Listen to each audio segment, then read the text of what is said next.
Hello everyone, welcome है आपका मेरे यूट्यूब चैनल पर जिसका नाम है study with Manish master YouTube channel.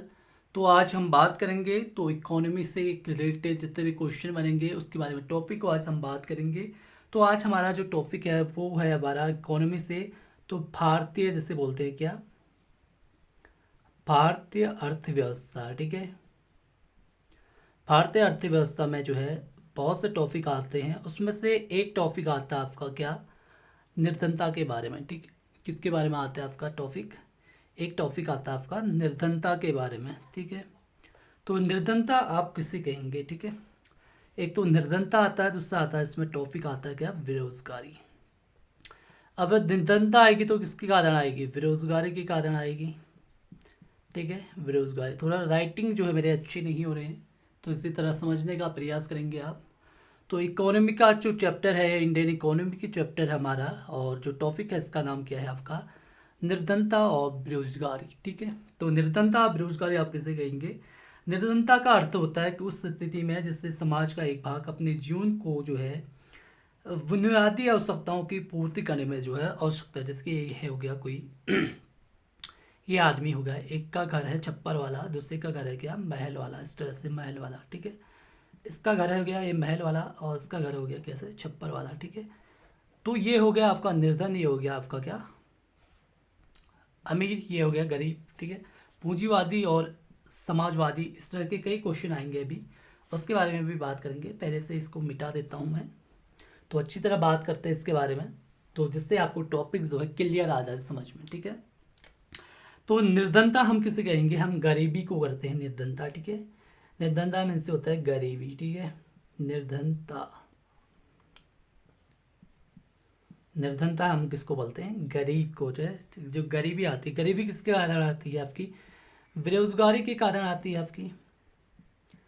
तो ऐसा भाग, समाज का ऐसा भाग जो है क्या करता है, अपनी बुनियादी आवश्यकताओं को, यानी कि जो आवश्यकताएं है उसको जो है पूर्ति करने में असमर्थ रहता है। जैसे कि कुछ भी चीज़ें, जैसे टीवी टेलीविजन, ऐसे एनऑल जितने भी चीज़ें होती हैं वो चीज़ें उसके पास नहीं होती, सिर्फ खाने के लाले पड़े रहते हैं उसके, तो सब खाने पीने के अलावा। ठीक है, इतने ही, तो उसे हम निर्धन कहेंगे।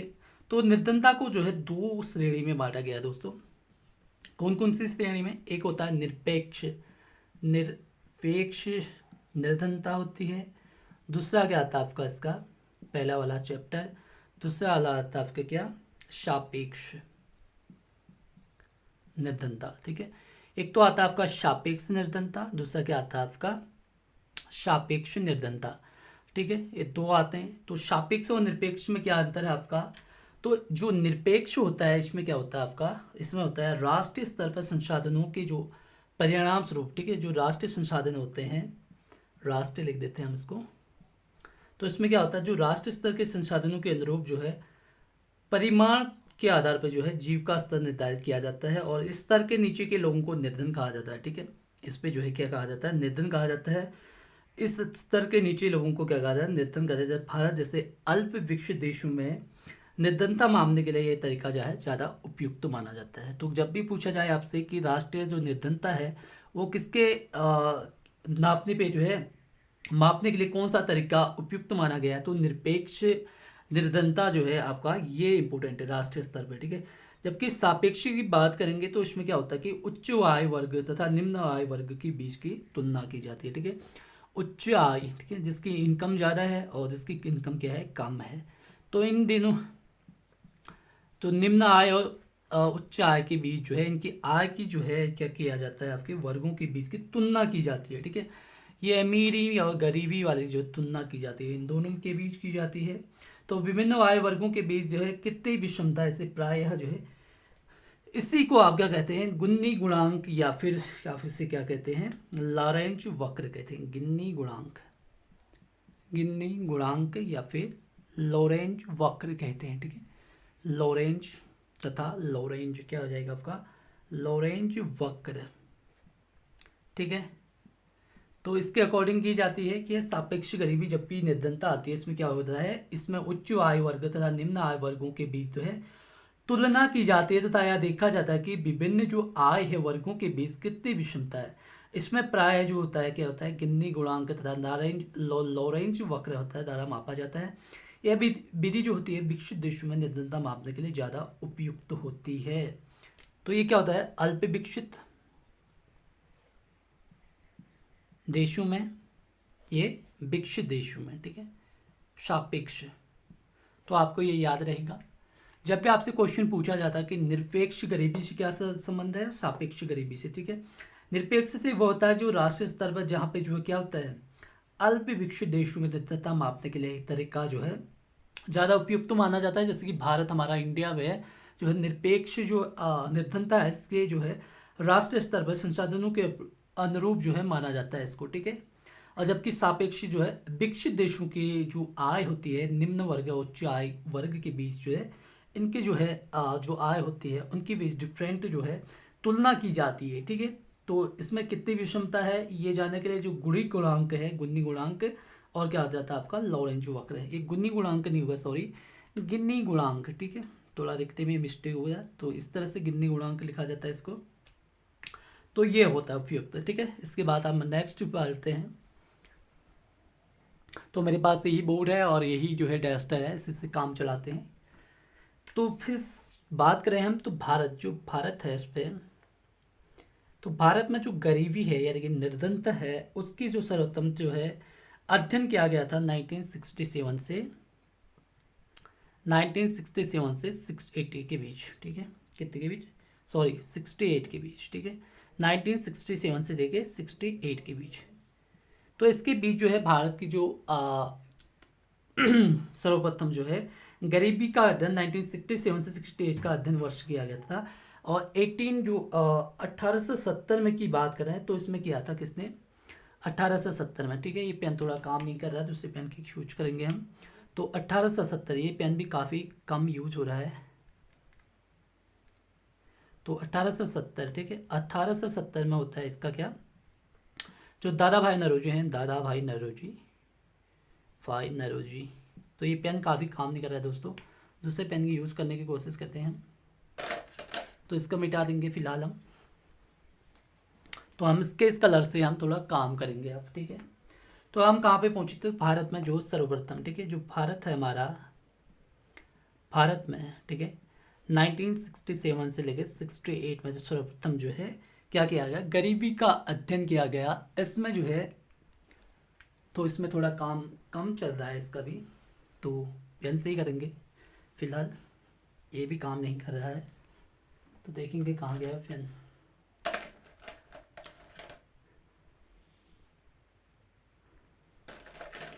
ये है, तो दादा भाई नौरोजी, हमने कहा था कि दादा भाई नौरोजी,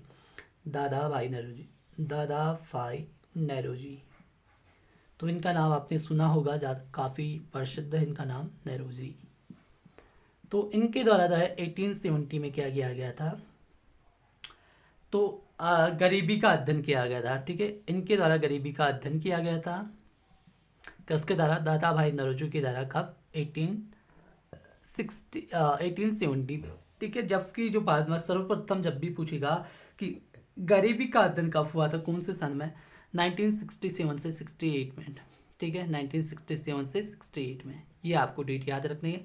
जबकि दादा भाई नौरोजी की बात पूछेगा तो वर्ष 1870 में, ठीक है। तो इसके बादशाह जो है एक व्यक्ति थे श्री V.S. मिन्हास, ठीक है। तो एक व्यक्ति का नाम क्या था, श्री V.S. मिन्हास, उसके बारे में भी बात करेंगे। इनका नाम था V.S. मिन्हास, तो V.S. मिन्हास की बात करें, V.S. मिन्हास, श्री भी लगा देते हैं, तो श्री क्या कहते हैं, V.S. मिन्हास, ये अच्छा, हाँ ठीक है, ये आ रहा है।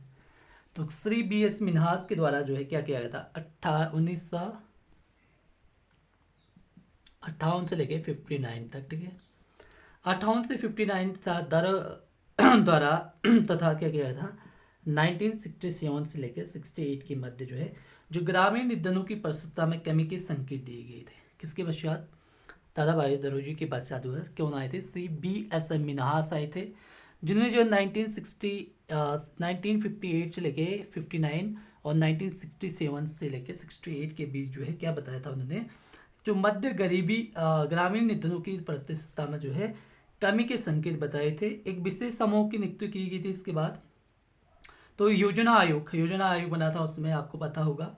तो योजना आयोग ने क्या किया था, सितंबर के महीने में उन्होंने क्या किया 1989 में, ठीक है, सितंबर के महीने में 1989 में प्रोफेसर थे जिनका नाम क्या था, डीटी लकड़वाला या फिर लकड़ावाला, ठीक है, कुछ नाम था इनका इस तरह। तो 1989 में जो प्रोफेसर डीटी लकड़वाला की अध्यक्षता में एक विशेष समूह की नियुक्ति की गई, जिसने क्या किया, जो प्रति व्यक्ति कैलोरी उपभोग है उसके आधार पर बताते हुए जो है ग्रामीण क्षेत्रों में, जो ग्रामीण क्षेत्र है वहाँ पे कितना आपका 2400 कैलोरी 2400 कैलोरी ग्रामीण क्षेत्र में कैलोरी प्रति व्यक्ति था। शहरी क्षेत्रों में कितना 2100। तो ये क्या था सिटी में, शहरी क्षेत्रों में कैलोरी, ठीक है। ये क्या था आपका, ये 2100 जो था शहरी क्षेत्रों में, ये क्या था ग्रामीण क्षेत्रों में। किसने बताया था ये, प्रोफेसर डीटी लकड़वाला ने क्या कहा था आपका इन्होंने की इनकी अध्यक्षता में एक विशेष समूह की जो नियुक्ति की गई थी, जिसने क्या बताया था, जो प्रति व्यक्ति कैलोरी उपभोग को आधार बताते हुए उन्होंने क्या किया था, तो ग्रामीण क्षेत्र उसमें 2400 कैलोरी और जो शहरी क्षेत्र है उसमें क्या है 2100 कैलोरी प्रति व्यक्ति का आधार माना था। लकड़वाला समिति ने जो है अपने फॉर्मूले में शहरी निर्धनता के आकलन के लिए औद्योगिक श्रमिकों के उपभोक्ता मूल्य सूचकांक तथा ग्रामीण क्षेत्र में कृषि श्रमिकों के उपभोक्ता मूल्य सूचकांकों को आधार बनाया था। तो शहरों में क्या इसका आधार बताया था, तो ये हो गया क्या शहरी क्षेत्र में। शहरी क्षेत्र में किसको बताया था, तो शहरी क्षेत्र में बताया था उन्होंने किसको, इसमें बताया था आपके किसमें औद्योगिक यानी कि इंडस्ट्रियल, जो इंडस्ट्रियल एरिया में काम करते हैं उनको बताया था, ठीक है, औद्योगिक श्रमिकों को, ठीक है। जबकि इसमें किसको बताया था ग्रामीण क्षेत्रों में बताया था कृषि श्रमिकों को, ठीक है। जो कृषि श्रमिक होते हैं या किसान होते हैं उनको जो है क्या बताया था आपका उपभोक्ता मूल्य सूचकांक का आधार बताया था, ठीक है। तो प्रधानमंत्री की आर्थिक सलाहकार समिति के पूर्व अध्यक्ष थे जिनका नाम था क्या सुरेश तेंदुलकर। आपने पढ़ा होगा इनके बारे में, सुरेश तेंदुलकर,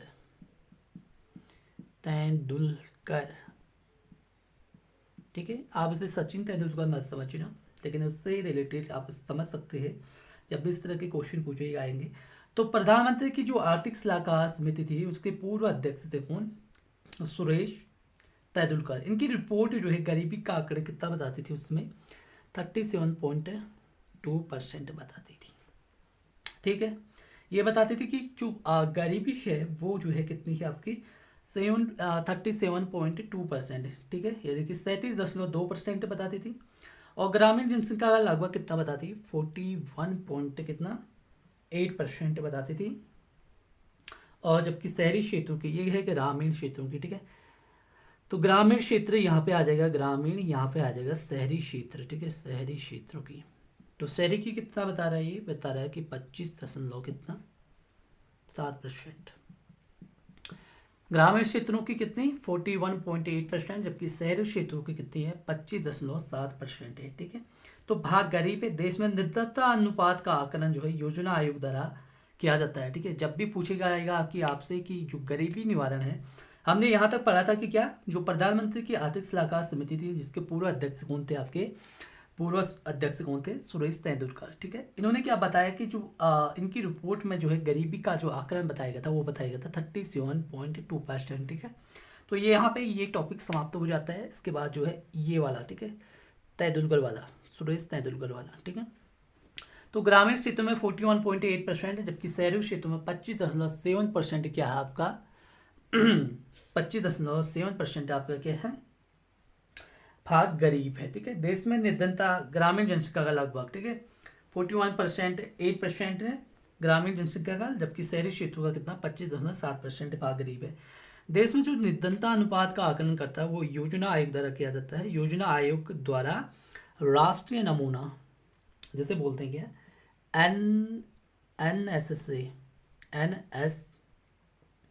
RNSO, जिसको बोलते हैं क्या, राष्ट्रीय नमूना सुरक्षा संगठन, ठीक है, इसके माध्यम से किया जाता है। जब भी क्वेश्चन आता है आपके उसमें कि देश में जो निर्धनता अनुपात का आकलन है वो किसके द्वारा किया जाता है, तो योजना आयोग द्वारा राष्ट्रीय नमूना सुरक्षा संगठन के माध्यम से किया जाता है। तो ये किया जाता है किसके आधार से, देखिए योजना आयोग के द्वारा, जो योजना आयोग के द्वारा, योजना आयोग को यह नीति आयोग बन गया था, ठीक है, ये भी पढ़ेंगे अभी हम। आजकल तो नीति आयोग बन रहा है, तो जब भी इस तरह के क्वेश्चन पूछेगा तो नीति आयोग करेंगे हम। तो पहले योजना आयोग बना था, ठीक है, उसके बदले में जो है चेंज किया गया था 1 जनवरी 2015 को जो है नीति आयोग बना था। आजकल जो योजना आयोग का काम है वही जो आजकल नीति आयोग का काम है वो पहले किसका काम था, योजना आयोग का, ठीक है। तो पहले के हम उसके अकॉर्डिंग पढ़ रहे हैं। तो क्या हमने बोला कि जो NSSO है वो जो है जब भी गरीबी का जो देश में निर्धनता का अनुपात होता है, वो कौन जारी करता है, योजना आयोग। आजकल कौन करता है, नीति आयोग करता है जारी, ठीक है। तो उसके द्वारा जो है राष्ट्रीय नमूना सुरक्षा संगठन यानी कि NSSO के माध्यम से किया जाता है। तो इसके बाद हम पढ़ेंगे नेक्स्ट क्या है, बेरोजगारी, ठीक है, बेरोजगारी की भी बात करेंगे हम। तो ये भी हमारा टॉपिक है बेरोजगारी, ठीक है, बेरोजगारी से संबंधित हम भी क्वेश्चन करेंगे इसके बारे में। तो बेरोजगारी आप किसे कहेंगे, सबसे पहले देखिए, बेरोजगारी से तात्पर्य है एक ऐसी स्थिति से जब देश में कार्य करने वाली जनशक्ति अधिक होती है और काम करने के लिए भी राजी होती है, परंतु उनसे प्रचलित मजदूर दर पर कार्य नहीं मिल पाता। जैसे कि आपने जो है देश में जो है आजकल जनसंख्या जो है काफ़ी ज़्यादा है, अब काम की ज़रूरत है एक व्यक्ति की, अब है क्या कहते हैं कई व्यक्ति हैं, 10-12 व्यक्ति हैं और काम की ज़रूरत है एक व्यक्ति को, मतलब कि जो एक व्यक्ति की आवश्यकता है और कितने वर्कर खाली है, 10-11 वर्कर खाली है, ये लगा लीजिए। तो बेरोजगारी से यही तात्पर्य है। और जो है इनको जो है जैसे कि हम कहें जब देश में कार्य करने वालों की जनशक्ति अधिक हो, यानी कि जनसंख्या अधिक हो और जनसंख्या अधिक होती है और काम करने के लिए भी राजी होते हैं, ये लोग जो है काम करने के लिए भी राजी होते हैं। बट क्या होता है, अगर इन सबको काम मिलेगा तो भाई ये जो है सबको काम मिलना चाहिए, तो सबको काम मिलेगा तो इनकी इनकम क्या होगी, कम होगी, बिल्कुल होगी कम। इतने लोगों की इनकम क्या होगी, अगर एक आदमी को काम की आवश्यकता, जैसे एक आदमी है, एक आदमी की आवश्यकता है तो एक आदमी बचा है तो ये काम करेगा तो इसको तो इनकम सही मिलेगा। पर ज़्यादा आदमी है तो काम की आवश्यकता एक के लिए है तो ये सारे जो है चुने जाएंगे तो इनको कम इनकम में जो है काम में लिया जाएगा, ये बिल्कुल होगा। तो इस तरह से जो क्या है प्रचलित मजदूरी दर कार्य में नहीं मिल पाता इनको, जो इनकम है वो पूर्ण रूप से इनको जो है नहीं मिल पाती है, मतलब कम दर पे काम करना पड़ता है, ठीक है। जिसके आजकल आप देखेंगे कि कहीं फैक्ट्री में आप काम करेंगे या फिर इंडस्ट्रियल एरिया में तो आपको क्या देती है, वो ज़्यादा से ज़्यादा 10-12 के समथिंग हज़ार देती है, 10-12 हज़ार के समथिंग पैसे देती है, ठीक है। तो कितने घंटे की देती है, 8 घंटे की देती है कम से कम, ठीक है, मानना, ठीक है। तो भाई ये इनकम क्या है आज के समय में तो कम ही है, ठीक है, आज के समय में क्या है इनकम कम है क्योंकि वर्कर क्या है ज़्यादा है और जो वर्कर ज़्यादा हो गए और काम कम हो गया, या फिर काम बराबर है तो इनकम कम हो जाती है, वर्कर ज़्यादा है, ठीक है, वर्कर मिल जा रहे हैं उनको। तो उसके बाद जो है हम आगे पढ़ेंगे। तो भारत में बेरोजगारी पाए जाने बेरोजगारी को विभिन्न श्रेणियों में पाए जाते हैं, कई प्रकार के बेरोजगारी होते हैं। तो बेरोजगारी ये पेन काम नहीं कर रहा है, बेरोजगार। तो बेरोजगारी की बात करें तो इसमें से आता है सबसे पहले आता है आपका संरचनात्मक बेरोजगारी, संरचनात्मक, ये 9 है, ठीक है, संरचनात्मक बेरोजगारी, ठीक है, इसको नहीं लिखते ऐसे, संरचना 9 को तो सही लिख देते हैं। संरचनात्मक बेरोजगारी आती है पहले नंबर पे। तो ये क्या होती है, ये ऐसी बेरोजगारी होती है दोस्तों जिसमें आर्थिक विकास होने के कारण नए नए उद्योगों का विकास होता है, जिससे बाजार प्रतियोगिता में वृद्धि होती है। इस तीव्र प्रतियोगिता का सामना नहीं कर पाने के कारण कुछ उद्योग बंद हो जाते हैं, जिससे उसमें लगे कारोबार बेरोजगार हो जाते हैं। इस प्रकार की बेरोजगारी को ही हम संरचनात्मक बेरोजगार कहते हैं, ठीक है। तो इस तरह के जो संरचनात्मक बेरोजगारी हम किसे कहते हैं, जो आर्थिक विकास होने के कारण नए नए उद्योगों का विकास करते हैं, ठीक है, नए नए विकास करते हैं जिसमें बाजार प्रतियोगिता में वृद्धि होती है। इस तीव्र प्रतियोगिता का सामना नहीं कर पाने के कारण कुछ उद्योग क्या हो जाते हैं, बंद हो जाते हैं। तो जैसे कि आपने देखा होगा जब GST लागू हुआ था, कब हुआ था आपके 2017 में, ठीक है, 1 जुलाई 2017 में।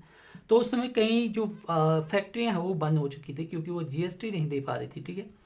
जीएसटी जितनी जीएसटी देनी होती है उनको वो नहीं दे पा रहे थे, इसलिए क्या कर दिया उन्होंने, अपने काम को जो है बंद कर दिया था। ठीक है, काम को बंद कर दिया था, जिसकी वजह से क्या हुआ, जो काम वर्कर वहाँ काम करते हैं उनको कहीं काम नहीं मिला, जिसकी वजह से जो है क्या हो गया, वो संरचनात्मक बेरोजगारी के अंतर्गत आ गई। आप इस तरह समझ सकते हैं। दूसरा आता है घर्षणात्मक।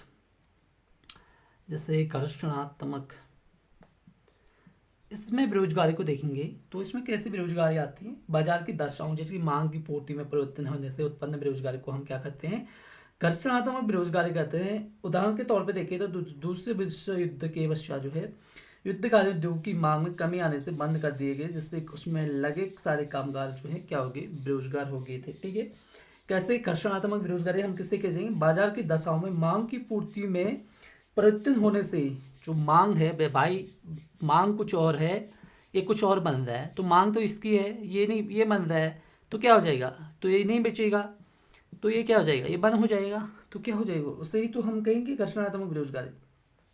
तो द्वितीय विश्व युद्ध के पश्चात क्या हुआ था, उदाहरण के लिए देखते हैं। जो दूसरे विश्व युद्ध है उसमें जो है युद्धकालीन जो युद्ध के कारण जो उद्योगों की मांग में कमी आने की से बंद हो गए थे, जिसमें उसमें क्या लगे सारे कामगार क्या हो गए, बेरोजगार हो गए। तो इसमें हम इसको ले लेंगे, मांग कुछ और है और मांग कुछ बन और कुछ रहा है। ठीक है, तो इस तरह से ले सकते हैं हम। अब तीसरा आता है शिक्षित बेरोजगारी। तीसरा आता है आपका क्या, शिक्षित बेरोजगारी। शिक्षित बेरोजगारी से तो आप अच्छी तरह समझ सकते हैं कि शिक्षित बेरोजगारी क्या है। तो क्या होता है शिक्षित बेरोजगारी से, इसका मतलब होता है क्या जब एक व्यक्ति जो है क्या होता है, उसकी योग्यता अनुसार कार्य नहीं मिल पाता है और वह बेरोजगारी से ग्रसित हो जाता है। तो क्या हो जाता है, आप कोई व्यक्ति है वो पढ़ा लिखा है, बीटेक किया है, उसने कुछ अच्छा किया, बीटेक किया है, अब उसको फील्ड में वो काम नहीं मिल पा रहा है, कुछ और ही काम मिल रहा है, उसको कॉल सेंटर में काम मिल रहा है, कॉलिंग का काम मिल रहा है, वो मिल रहा है 10,000 का, जबकि बीटेक किया था उसने, इंजीनियरिंग से अच्छी खासी पढ़ाई की थी। तो इसे हम क्या कहेंगे, शिक्षित बेरोजगार कहेंगे। ठीक है, तो शिक्षित बेरोजगार से आशय उस स्थिति से है जब एक शिक्षित व्यक्ति को उसकी योग्यता अनुसार कार्य नहीं मिलता और वह बेरोजगारी से ग्रसित हो जाता है। फिर इसके बाद आता है खुली बेरोजगारी भी आती है। देखिए बेरोजगारी भी कितने प्रकार से होते हैं। खुली बेरोजगारी से संबंधित वह बेरोजगारी को सबसे बेकार रूप है। इसमें श्रमिकों को बिना काम किए ही रहना पड़ता है, उन्हें थोड़ा काम भी नहीं मिल पाता। तो ये खुली बेरोजगारी का मतलब है, ये बड़ा बेकार वाला काम है दोस्तों, खुली बेरोजगारी। इसमें क्या होता है कि यह बेरोजगारी का सबसे बड़ा मतलब भयानक रूप कह सकते हो इसमें जो होता है, जो काम करने वाले हैं बिना काम के ही रहना पड़ता है, उन्हें थोड़ा काम भी नहीं मिल पाता। ठीक है, ऐसे व्यक्ति जिनको बिल्कुल भी काम नहीं मिल पाता, जैसे कि आप कोई व्यक्ति है, अब उसे कुछ काम करना है। ठीक है, कोई काम है, जैसे एक फैक्ट्री है, यहाँ पे जो है 10th पास ले रहे हैं, ये है 9th पास, तो 10वीं पास को ले रहे हैं, ये है 9th पास, तो इसको नहीं ले रहे, तो ये क्या हो जाएगा, खुली बेरोजगारी आ जाएगी। तो इसके पास काम तो कुछ भी नहीं है, कुछ नहीं है काम करने के लिए, अगर देखा जाए तो इसमें नहीं है। ठीक है, इस चीज़ में नहीं है, अदर इसमें तो होगा लेकिन इसमें नहीं है। कहने का मतलब कि ऐसे बेरोजगार जिनको काम मिलना बहुत ही मुश्किल है, तो मिल भी नहीं पाता, वो जो है बिना बेरोजगारी खुली बेरोजगारी में रहते हैं, उसको कहते हैं। ठीक है, एक होता है अल्प बेरोजगारी भाई, एक होता है अल्प बेरोजगारी। अल्प माने क्या होता है, आधा। यह बेरोजगारी की वह स्थिति है जिसमें श्रमिकों को कार्य तो मिलता है परंतु उत्पादन में उनका कुछ अंश तक का ही योगदान होता है, अर्थात या तो उन्हें उनकी क्षमता के अनुसार कार्य नहीं मिलता है या फिर वो एक वर्ष में कुछ महीने ही कार्य कर पाते हैं। ठीक है, जैसे कि कोई अब देख लीजिए, कोई काम है आपका, जैसे किसी एक वर्ष में काम जो है आपको मिल रहा है, 6 महीने मिलता है, तो ये क्या हो जाएगा, आपका अल्प बेरोजगारी हो जाएगा। ठीक है, अल्प बेरोजगारी में तो आएंगे वो। ठीक है, तो अल्प बेरोजगारी में ये लोग आएंगे, जैसे कि आपका जो पर्दा क्या बोलते हैं उसको, मनरेगा में आप काम करते हैं, मनरेगा तो मनरेगा में कितने दिन का काम मिलता है आपको, वो मिलता है 100 दिन का। आजकल कितने दिन का मिलता है, 150 दिन का। बाकी दिन तो खाली है ना, वो 365 दिन होते हैं, 365 में से बाकी दिन खाली है वो, तो उससे हम किस में कहेंगे, अल्प बेरोजगारी कहेंगे। ठीक है, एक होता है अदृश्य बेरोजगारी, जिसको बोलते हैं क्या, छिपी हुई बेरोजगारी। अदृश्य जो दिखती नहीं है या फिर छिपी हुई, इसमें क्या होता है आपको पता होगा ये, जैसे कि आप जब किसी कार्य को करने की आवश्यकता से अधिक श्रमिक लगे होते हैं, यानी कि काम की आवश्यकता है, एक खेत है इसमें जो है काम की आवश्यकता है 2 लोगों की, अब है 10 लोग हैं इसमें, तो क्या होगा, ऐसे ही तो कहेंगे हम अदृश्य बेरोजगारी। तो कुछ श्रमिकों को निकालना पड़ेगा। अब व्यक्ति हैं, इतने लोग व्यक्ति हैं, ये सब व्यक्ति हैं और 2 व्यक्तियों की आवश्यकता है यहाँ, तो क्या हो जाएंगे, इसे कहेंगे हम अदृश्य बेरोजगारी कहेंगे। ठीक है, तो कुल उत्पादन में कोई प्रतिकूल प्रभाव नहीं पड़ता है, अर्थात इस अतिरिक्त से जो श्रमिक होते हैं उसके सीमांत उत्पादकता शून्य होती है, तो इससे हम क्या कहते हैं, बेरोजगार, अदृश्य बेरोजगारी या फिर छिपी हुई बेरोजगारी कहते हैं। इसके बाद क्या आता है आपका, नेक्स्ट देखते हैं हम। नेक्स्ट आता है आपका मौसमी बेरोजगारी, मौसम के हिसाब से। ठीक है, मौसमी बेरोजगारी को भी देखते हैं। कितने बेरोजगारी हमने कर लिए बात, हमने संरचनात्मक बेरोजगारी पे बात की, हमने कहा घर्षणात्मक बेरोजगारी पे बात की, हमने संरचनात्मक संरचनात्मक संरचनात्मक बेरोजगारी पे बात की, हमने घर्षण पर बात की, हमने की शिक्षित बेरोजगारी पे बात की, हमने खुली बेरोजगारी पे बात की, हमने की अदृश्य या फिर छिपी हुई बेरोजगारी पे। अब हम किसकी बात कर रहे थे, मौसमी बेरोजगारी। कितने हो गए, 2 2 4 1 5, छठी वाले है। ठीक है, मौसमी बेरोजगारी। तो इसमें क्या होता है, ये मुख्य रूप से कृषि क्षेत्र में पाई जाती है, यानी कि जो कृषि होते हैं हमारे किसान भाई लोग, उसमें पाई जाती है बेरोजगारी। कृषि में लगभग 7 से 9 महीने ही श्रम की आवश्यकता होती है। इस प्रकार वर्ष के शेष महीनों में वहाँ क्या होते हैं, श्रमिक क्या हो जाते हैं, आपके बेरोजगार हो जाते हैं। ठीक है, 7-8 महीने के काम होता है, 9 महीने का, जैसे कम महीने का काम होता है, बाकी भर जो है बेरोजगार रहते हैं वो, तो उसे हम कहते हैं मौसमी बेरोजगारी। ठीक है, तो श्रमिक लोग आते हैं इसमें। तो निर्धनता उन्मूलन विकास एवं रोजगार परक प्रमुख जो कार्यक्रम योजनाएं हैं उसके बारे में भी याद करेंगे हम। निर्धनता की है, निर्धनता के बारे में। ठीक है, निर्धनता जो काफ़ी इंपॉर्टेंट है, अब है इंपॉर्टेंट है, अभी तक तो मैं समझा रहा था, तो अब इसका टॉपिक जो है काफ़ी इंपॉर्टेंट हो जाता है। तो निर्धनता उन्मूलन आपने पढ़ा होगा इसके बारे में, निर्धनता उन्मूलन के बारे में। ठीक है, तो उन्मूलन विकास एवं रोजगार प्रमुख कार्यक्रम या भी योजनाएं के बारे में। तो सबसे पहला एक कार्यक्रम आता है जिसको बोलते हैं सामुदायिक सामुदायिक विकास कार्यक्रम। तो इसमें क्या होता है दोस्तों, तो इसमें आता है क्या, इसकी स्थापना होती है 2 अक्टूबर को 1952 को। तो ये काफ़ी इंपॉर्टेंट है दोस्तों। निर्धनता उन्मूलन विकास एवं रोजगार प्रमुख कार्यक्रम योजनाओं के बारे में पूछ सकता है कभी भी क्वेश्चन में। तो एक कार्य आता है सामुदायिक जो विकास कार्यक्रम है, उसकी जो स्थापना होती है 2 अक्टूबर 1952 को होती है। दूसरा आता है क्या, ट्राइसेम, ये भी काफ़ी इंपॉर्टेंट है।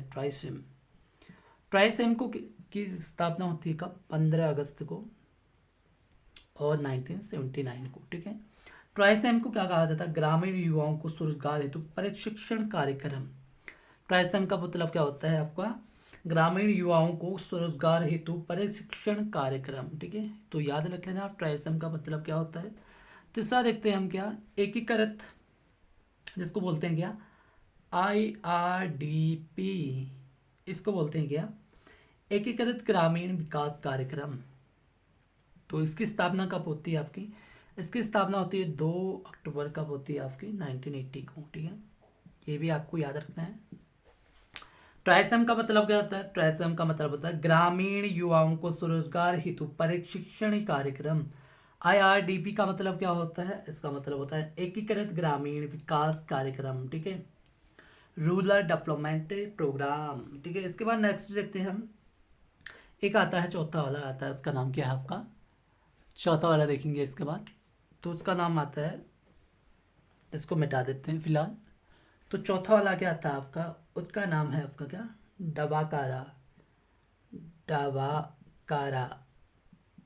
तो ये डॉ है। ठीक है, डबाकारा, इसका बोलते हैं क्या, ग्रामीण क्षेत्रों में जो महिला एवं बाल विकास कार्यक्रम होते हैं वो, इसकी स्थापना होती है 1982 में। ठीक है, डबाकारा से याद कर लेना आप किसको, डबाकारा का मतलब क्या होता है, ग्रामीण क्षेत्रों में महिला एवं बाल विकास कार्यक्रम। उसके बाद नेक्स्ट देते हैं हम, शहरी क्षेत्र में जो महिला एवं बच्चों की विकास योजना होती है उसको बोला जाता है क्या, डबाकुआं। देखिए डबाकुआं और डबाकारा में काफ़ी अंतर है। वो होता है डबाकवा करा और कुआं। ठीक है, इसका भी याद रखना, ये 1997 में।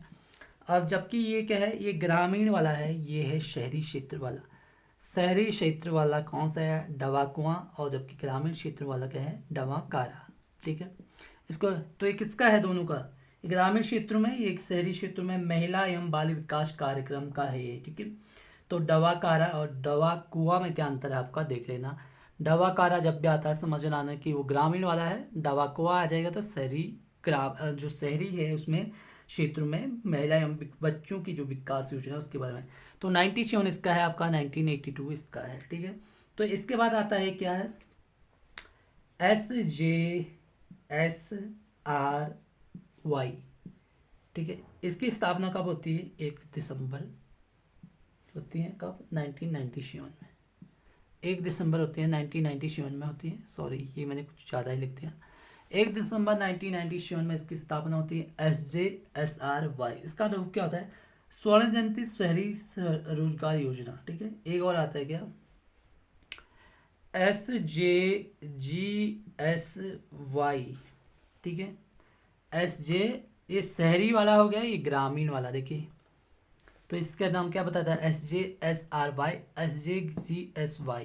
तो क्या जाएगा, स्वर्ण जयंती शहरी रोजगार योजना, इसका नाम है, इसका नाम क्या है, स्वर्ण जयंती ग्राम रोजगार योजना। तो ये इसकी स्थापना कब होती है, जो शहरी स्वर्ण जयंती शहरी रोजगार योजना की 1 दिसंबर 1997 में, जबकि जो स्वर्ण जयंती ग्रामीण जो स्वरोजगार योजना है उसकी स्थापना कब होती है, अप्रैल 99 में, अप्रैल 99 में, ठीक है। कब होती है, अप्रैल 99 में इसकी स्थापना होती है, ठीक है। अब इसके बाद अगला क्वेश्चन देखते हैं, कुछ और हैं, कई गारंटी योजनाएं और हैं हमारे। तो निर्धनता के अंतर्गत ही आते हैं, एक आता है अन्नपूर्णा योजना। अन्नपूर्णा योजना, ये योजनाएं भी पूछी जाती है, कई बार पूछी जाती हैं, 1-2 क्वेश्चन तो पूछी जाती हैं इकोनॉमी से। तो अन्नपूर्णा योजना की बात करें तो इसकी स्थापना होती है कब, मार्च 1919 में, मार्च का महीना है और 1999 में इसकी स्थापना होती है, ठीक है। किसकी, अन्नपूर्णा योजना की, ठीक है। संपूर्ण ग्रामीण रोजगार योजना की बात करें तो संपूर्ण ग्रामीण रोजगार क्या है आपका, रोजगार योजना, ठीक है। तो इसकी स्थापना कब होती है आपकी, ये होती है आपकी कब, 15 अगस्त 2001 को, ठीक है, 15 अगस्त 2001 को, ठीक है। 15 अगस्त 2001 को कौन सी योजना चली थी, संपूर्ण ग्रामीण रोजगार योजना, ये आप नाम याद रखना। मार्च 1919 में कौन सी योजना चली थी, अन्नपूर्णा योजना चली थी भाई। इससे पहले मैंने बताया था कि जो स्वर्ण जयंती ग्राम स्वरोजगार योजना की SJGSY यानी कि ग्रामीण स्वर्ण जयंती ग्राम स्वरोजगार योजना अप्रैल 1999 में, ठीक है। उसके बाद देखते हैं हम अंत्योदय अन्न योजना, अंत्योदय, ठीक है, अंत्योदय अन्न योजना की बात करें तो ये कब चलता है भाई, इसका भी तो हम डिफेट करेंगे।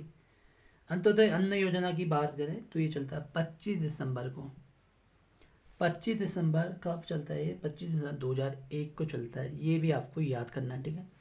तो 1 को चलता है दोस्तों। आज के लिए मैंने कई आपको रोजगार बता दें। एक है मुस्कान योजना चली थी भाई, मुस्कान योजना चली थी आपकी कब, ये चली थी आपकी 2022 में, 2022 में चली थी मुस्कान योजना, ठीक है।